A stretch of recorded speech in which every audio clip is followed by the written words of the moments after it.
Halo guys, assalamualaikum warahmatullahi wabarakatuh. Balik lagi sama gue di Sabi Motovlog. Hei, sabi, sabi, sabi, sabi, sabi. Dan di podcast kali ini gue akan bicarain tentang motor yang baru aja gue ambil. Bukan motor baru, tapi ini motor yang baru aja gue ambil, yaitu adalah YZF R25 ya. YZF R25 tahun 2014, kurang lebih umurnya sama lah kayak CBR yang dulu gue punya gitu ya. Terus CBR gue kemana gitu ya. CBR yang tadi gue pakai sekarang gue pindah tangan ke Ceker nih. Kebetulan Ceker adalah pemilik awal dari CBR tersebut gitu loh.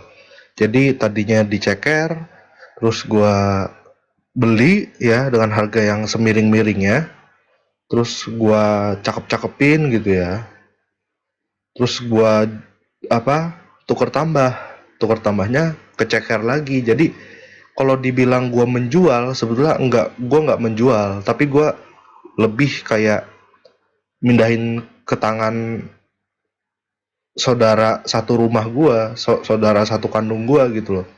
Dan itu menurut gue bukan hitungan menjual sih gitu.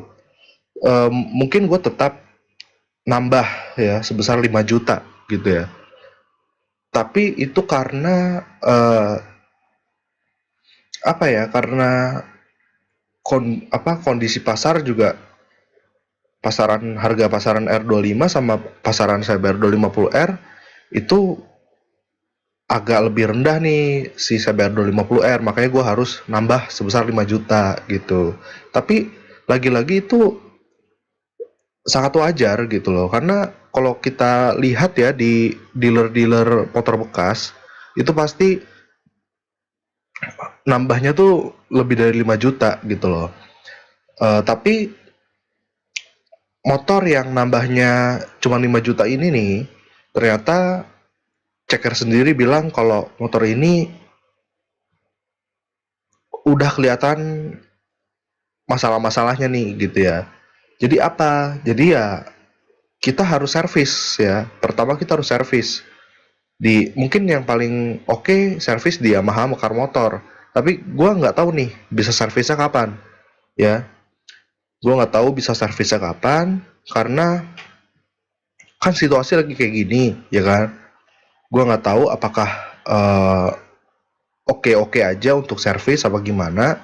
Ya gue masih belum tahu nih, masih abu-abu nih. Tapi kalau untuk sekarang sih untuk pemakaian muter-muter Bintaro doang, ya menurut gue nggak ada masalah gitu loh.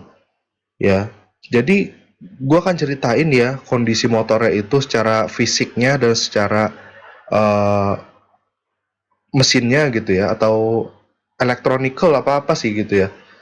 Pokoknya ada masalah di situ ya. Nah, gue jelasin satu persatu nih. Ya, kalau secara fisik ya, ini fisik gampang banget kita akal-akalin, gampang banget kita ganti gitu ya, karena harga fairing, harga apa-apa itu sangat murah kalau R25 gitu ya. Jadi kita nggak usah mikirin itu dulu gitu ya. Jadi kondisinya fairing kelihatan bekas jatuh. Gue tahu banget kalau R25 MT25 bekas jatuh tuh kayak gimana. Ya karena gue melihat sendiri motor gue ketika abis jatuh ya, gue lihat sendiri walaupun udah dirapihin, tapi masih ada aja yang, karena gue gak ganti fairing pak pada saat itu, nggak ganti batok headlamp segala macam, jadi dibiarin aja kayak gitu, cuman dirapin doang gitu ya. Jadi lecet-lecetan yang melekat itu masih ada gitu loh. Dan gue akhirnya tahu, oh gini kalau MT25 atau R25 crash gitu. Jadi akhirnya gue tahu yang sekarang juga sebetulnya motor bekas crash tuh ya kan.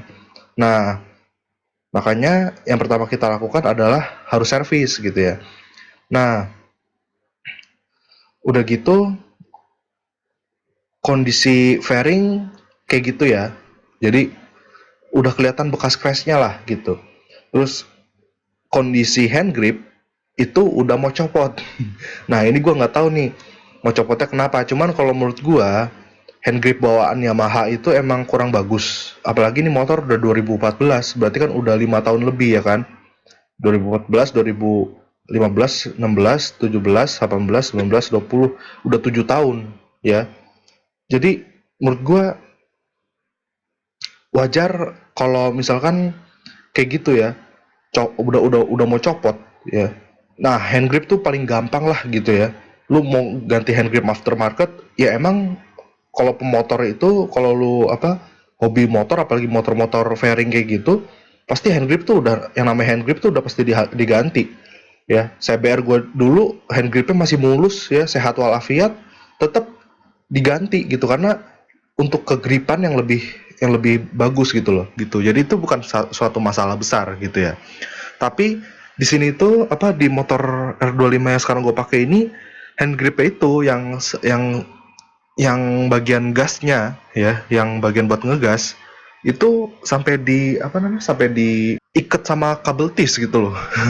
Kan aneh ya. Padahal orang harusnya ganti mah tinggal ganti aja. Kalau kalau yang namanya orang niat gitu ya, apa ngurus motor tuh harusnya ganti-ganti aja, orang namanya itu doang kok ya. Yang murah-murah juga banyak gitu, di Bonjer di mana juga banyak gitu loh gitu. Terus habis itu dari segi kaki-kaki itu, kaki-kaki bagian depan gue bisa menyimpulkan motor tersebut sering eh, menghajar lubang tuh kayaknya, jadi agak kurang gimana gitu ya. Nah, nanti gue akan jadiin project juga tuh di bagian depannya. Terus udah pasti ban gue ganti ya, dua-duanya akan gue ganti. Tapi gue nggak tahu kalau untuk ban ini, karena ban ini gue percaya banget sama Planet Ban ya. Jadi gue mungkin nunggu Planet Ban buka, gue nggak tahu sekarang buka apa enggak. Gue nunggu Planet Ban buka, terus gue ganti ban gitu ya. Karena ban yang sekarang depan belakang beda. Yang belakang pakai Dunlop, gue nggak tahu seri berapa karena gue belum pernah pakai Dunlop. Rencana gue akan ganti Batlux gitu ya, S22 kata ceker bagusnya gitu. Terus habis itu oh ya, spion gue, sorry lupa ya. Spion sebetulnya masih oke-oke aja, cuman bautnya ada yang hilang apa gimana, gue nggak ngerti itu baut sebenarnya baut beneran apa itu cuman tutup doang yang hilang apa gimana, gue nggak ngerti deh. Tapi yang jelas kalau gue apa, kalau gua pegang spionnya itu ya agak kendor gitu loh ya. Udah dikencengin ya, itu nanti dia masih kendor sendiri gitu loh. Jadi kayaknya gua nggak tahu ya itu masalahnya di mana ya. Tapi untuk spion sendiri gua sebetulnya nggak mau ganti karena gua udah biasa banget sama spion aftermarket. Jadi gue mau ngerasain sekali-kali pakai spion orinya gitu ya.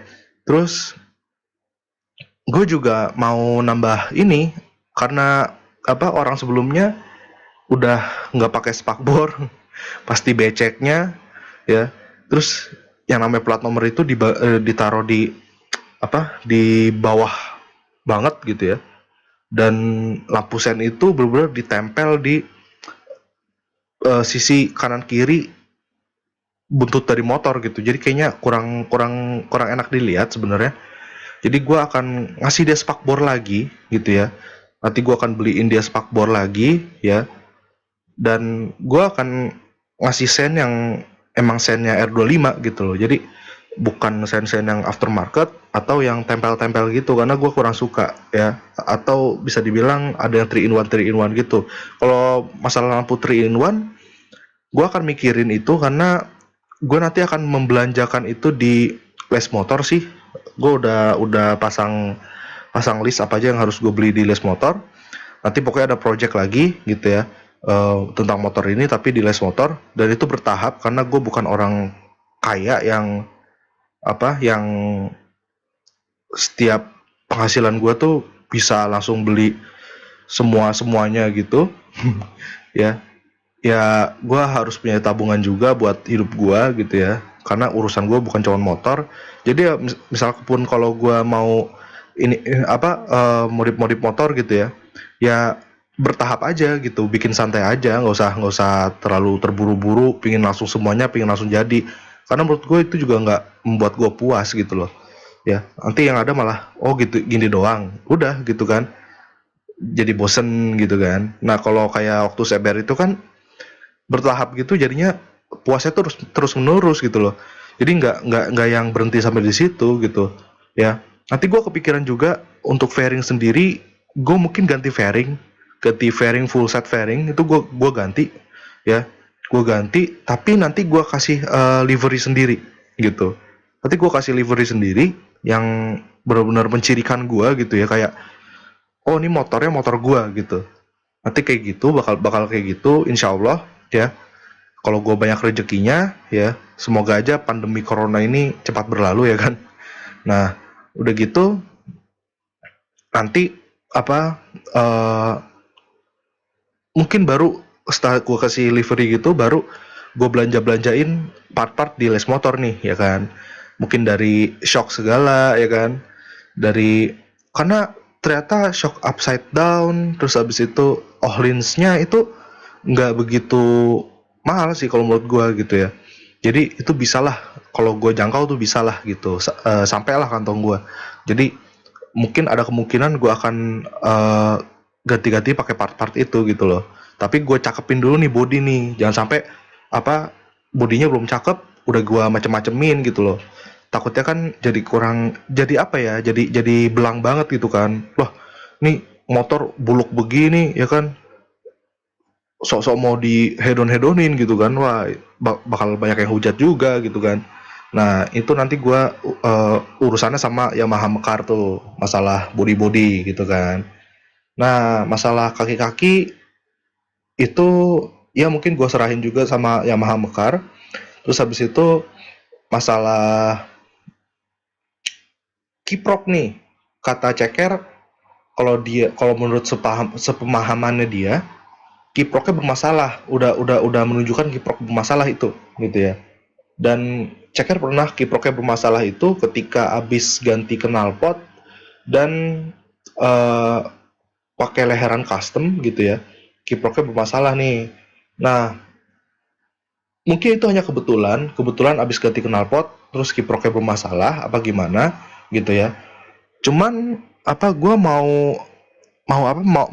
buktiin sendiri aja gitu.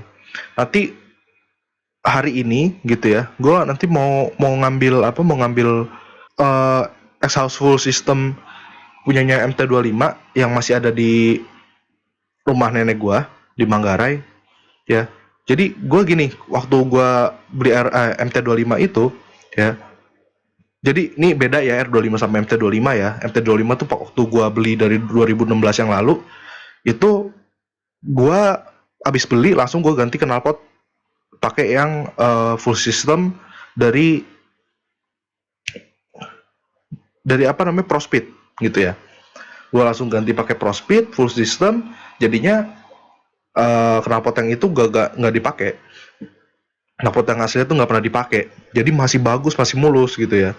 Nah kebetulan nih sekarang gue beli R25 ini, gue punya R25 ini, itu knalpot aslinya tuh nggak ada gitu, knalpot bawahannya tuh nggak ada gitu. Nah sekarang gue mau ganti knalpotnya pakai knalpot bawaan gitu. Jadi gue hari ini ganti apa, bukan ganti, maksudnya gue hari ini ke rumah nenek gue sekalian ngambil apa, knalpot gitu ya. Nah nanti yang dipakai tuh full apa, leherannya gue pakai yang ori. Terus kan kalau yang sekarang gue pakai knalpot kan knalpot Leovins slip on yang emang buat R25 kan, yang GP Corsa ya. Itu gue mau ganti leherannya aja gitu, leheran pakai ori tapi tetap gue coba pakai uh, slip on gitu, pakai knalpot slip on si punyanya Leovins itu kan. Dari terus habis itu udah, nanti gue buktiin tuh di situ apakah kiproknya masih akan bermasalah apa gimana.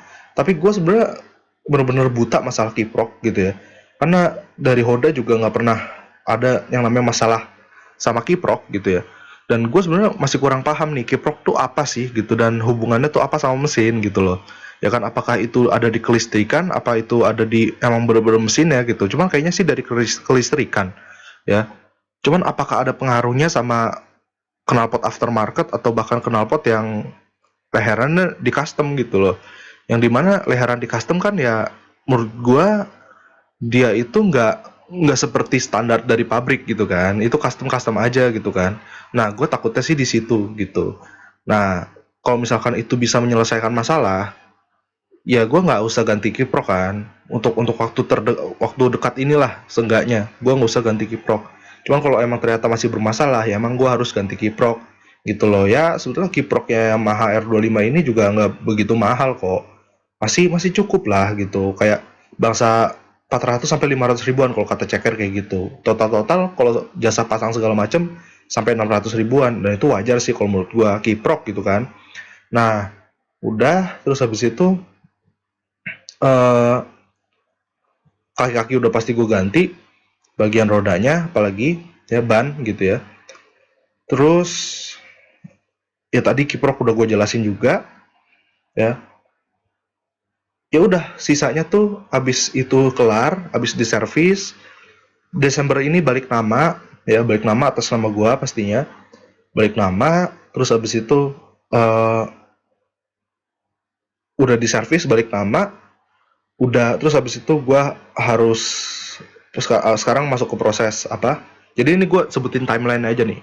Sekarang masuk ke proses bukan sekarang ini ya, tapi maksudnya abis gua servis balik nama, terus masuk ke proses yang namanya perbaikan body, pembuatan livery, habis itu langsung uh, gua bisa dengan santainya modif-modif santuy gitu ya, entah itu ke les motor, entah itu kemana gitu ya.